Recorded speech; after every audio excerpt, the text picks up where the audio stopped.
오늘은 이제 출가제일과 열반제일 즈음에서 나눔에 대해서 얘기하는 시간을 갖는 기회입니다. 그래서 제가 나눔에 대해서 얼마만큼 알고 있고 실천하고 있는지에 대해서 잘 알지도 못하면서 나눔 문제를 들고 나와서 얘기한다 하는 것 자체가 모순이 좀 있을 수도 있습니다.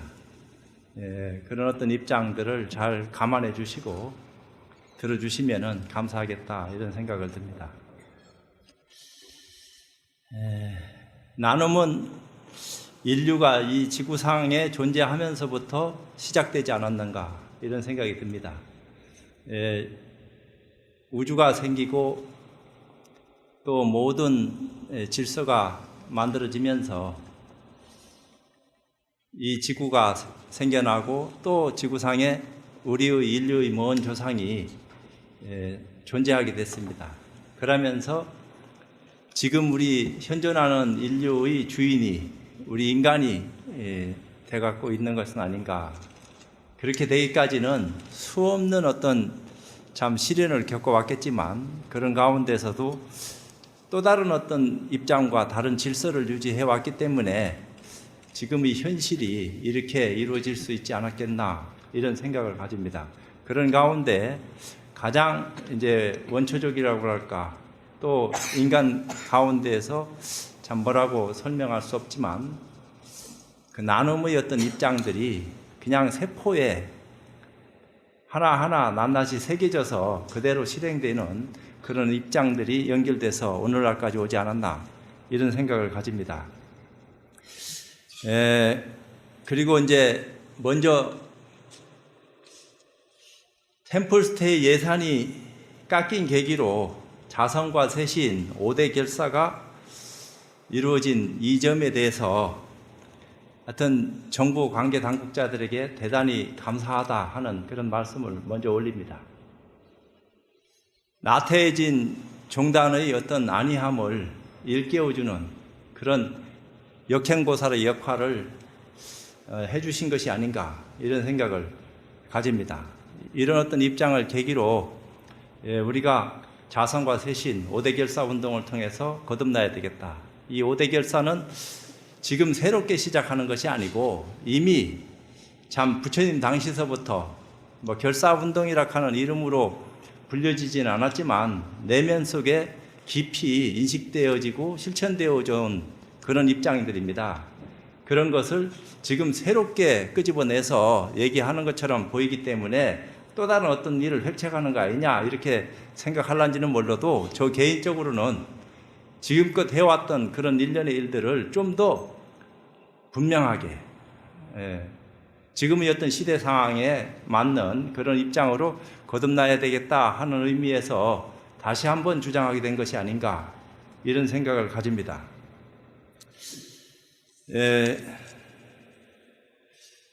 부처님 당시에 부처님이 출가를 결행하고 생사 문제를 타파하기 위해서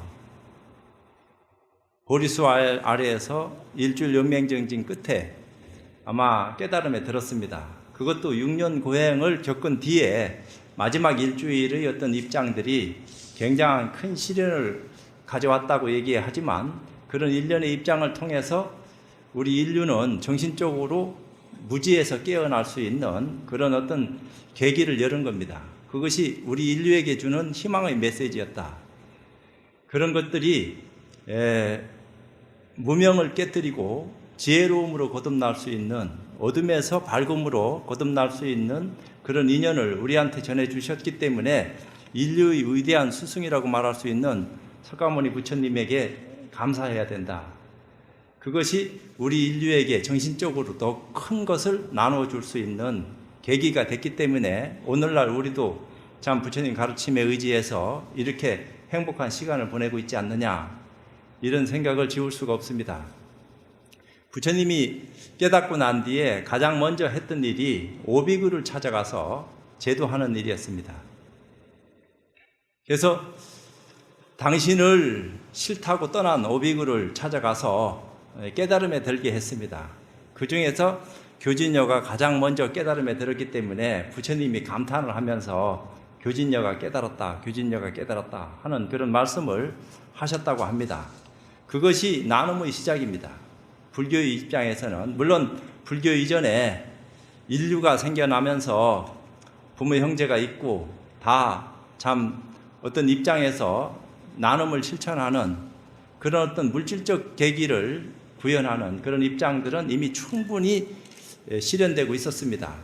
이제 그런 것을 좀 더 깊숙이 내면 속에 들어가서 참 우주와 교감하고 또 개개인이 좀 더 다른 차원에서 질서를 느끼는 그런 어떤 혁신적인 가치를 눈뜨지 못했다가 부처님의 가르침을 통해서 인류가 거듭날 수 있는 큰 사건을 우리는 맞이하게 됐다. 이런 것들이 얼마나 감격스럽고 고마운 일인지 모르겠다. 이런 것을 불자라면은 뼈저리게 느낄 수 있어야 된다. 그런 정신을 참 계승하지 못하고 헤매고 있었기 때문에 늘 기복적인 어떤 어리석음에 빠져가지고 혼란스러운 그런 모습을 참 영위하고 사는 것이 아닌가. 이런 것들이 안타깝다.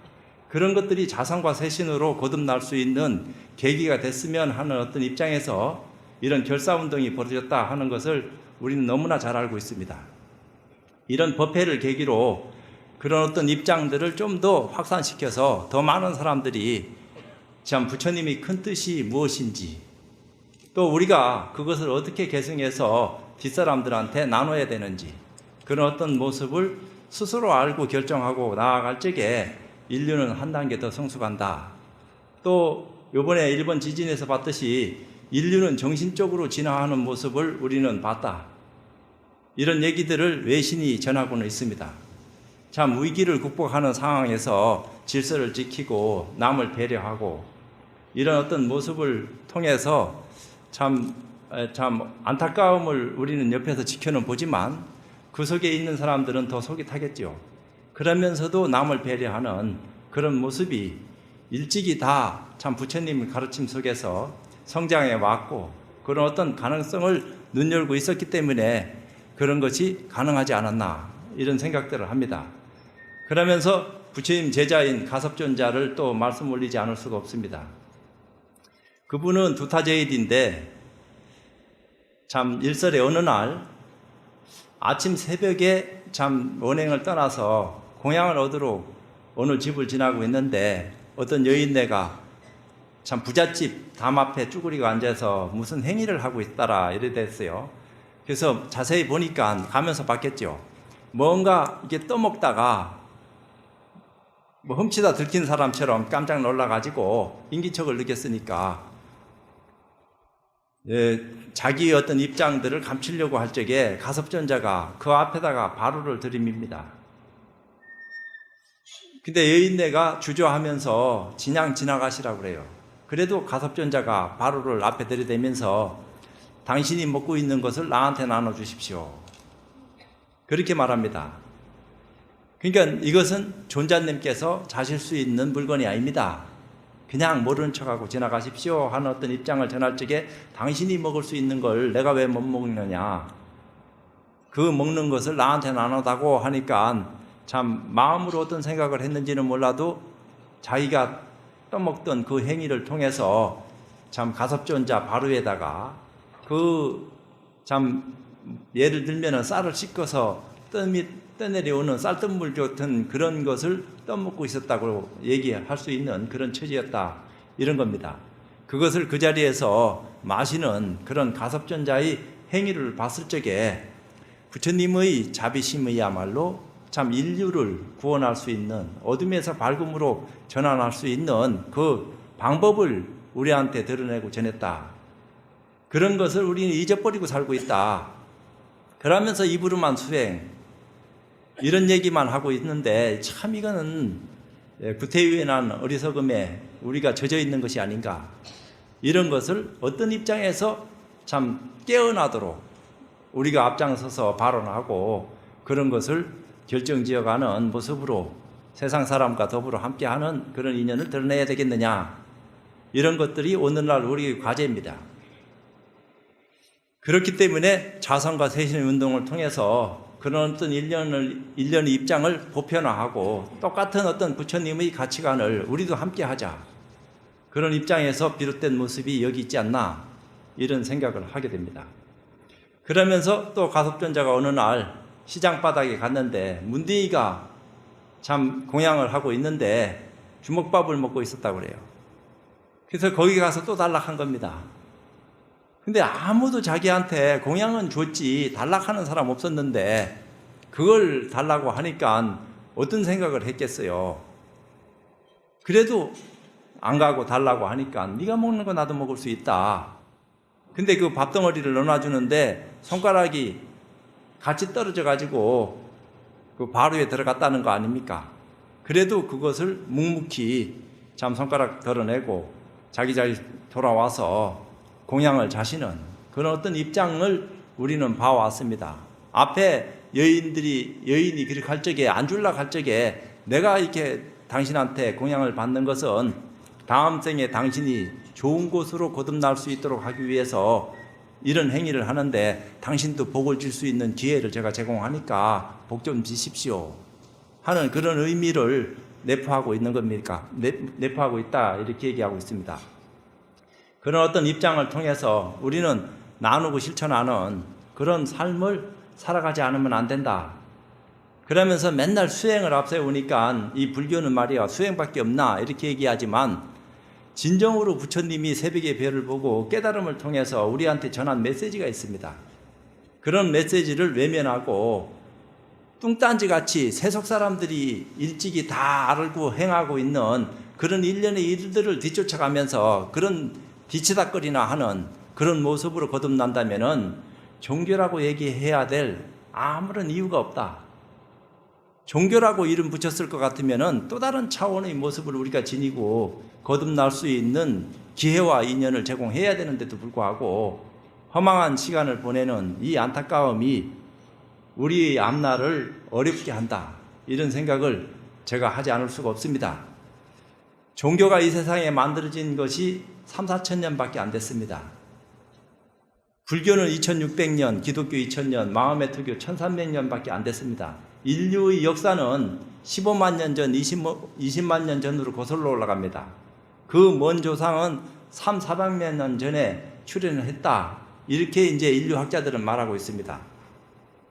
종교가 세상에 존재하기 이전의 삶과 종교가 세상에 등장하고 난 이후의 삶의 질은 엄청난 변화를 가져온 것도 사실입니다. 그럼 종교가 뭐냐? 종교를 왜 믿어야 되느냐? 종교를 어떻게 믿어야 되느냐? 종교를 믿는 이유와 목적이 어디 있는 거냐? 이런 것을 우리가 좀 알고 종교를 믿든지 말든지 해야 될 것인데 덮어놓고 믿다 보니까 조계사 법당에만 오면은 불쌍한 사람들만 꽉 찬 것 같은 기분이 든단 말이에요. 이 조계사 신도들한테는 좀 미안합니다. 꾸지람을 들을 때는 들어야지요. 정신없는 짓 하니까. 종교 행위하는 것 자체를 나쁘다고 얘기할 수는 없습니다. 종교와 종교학과, 종교사상과, 종교이념과, 종교윤리와, 종교의식, 염불하고 불공드리고 기도하고 제사하고 이렇게 법회하는 이런 것들이 종교를 믿게 하기 위한 수단이지 또 다른 어떤 입장이 아닙니다. 종교의식에 매달려가지고 종교를 위하는 종교생활하는 어리석음을 범하는 것이 광신맹신으로 이어져서 정신적 우상이나 물질적 우상을 숭배하는 거지 우상을 타파하기 위해서 진정한 가치관을 세상에 드러낸 부처님의 가르침을 외면하고 뭘 우리가 어떻게 해야 되는지 하는지 알지도 못한 채로 흘러간다면은 나눔이라 하는 것이 말짱 헛일이다. 그것은 종교 없어도 다 나누고 산다. 꼭 종교가 있어야지만 나누고 말고 할 것이 아니다 이 말입니다. 그거는 아무 상관없어요. 그렇지만 종교가 세상에 만들어지고 등장하고 많은 사람한테 기여할 수 있는 그 입장이 뭐냐?